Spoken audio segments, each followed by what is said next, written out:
snapchat-kaaga qof aad adminkiisa siisay qoraalada laguu soo qoray ama dadka aad wada sheekaysataan waxaa ku sheekaysteen ma arki karaa. muuqaal ayaa zaaid lagu soo taagereeyey oo nin oo ka hadlayo taasi oo ku dhahayo waxaa lagu soo kadhiyay snapchat-ka qofkii adminka aa siisid public profile-kaaga wuu akhrisan karaa waxyaabaha lagu soo qoray iyo waxyaabaha adiga aad dirtay intaba wuu arki karaa.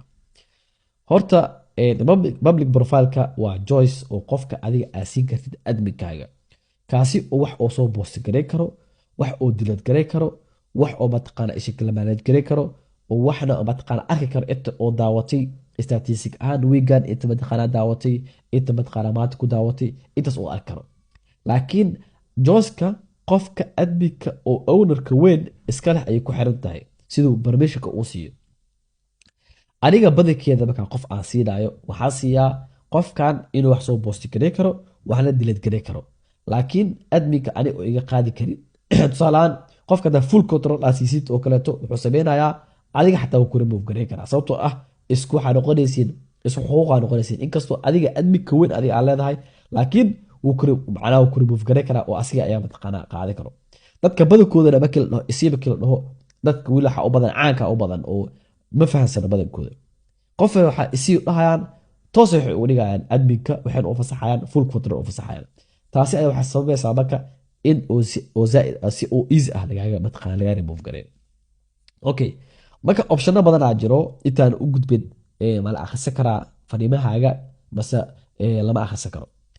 optionno badan aa jiro qofku waxaa u ogolaan kartaa oo keli ah in uu wax soo dhigo iyo inuu dilad gareeyo bis iyo waxyaabaha asiga qofkii daawaday inuu arka bis, muuqaalkaas oo profilekaaga soo gashtay inta qof asi daawatay inuu arka bis, inta kaleeto wixii adigu daawatay iyo dadka kale adminka ahay waxyaabaha daawaday oo dhan inuusan arkin.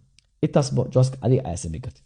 tan kaleeta aa usoo laabta marka oo qof oo adiga admin aa siisay waxyaabaha dadka aa isku soo qorteen oo friendskaaga ah ma arki karaa? maya ma arki karo. wuxuu awood u leeyahay oo keli ah waxaasna inuu manage gareeyo, laakiin xaq iyo xuquuq iyo awood uma lahan snapchat-kaaga caadiga ah in uu mataqaana daawado ama arko waxyaabaha qof ku sheekaysteen iyo waxa isku dirteen.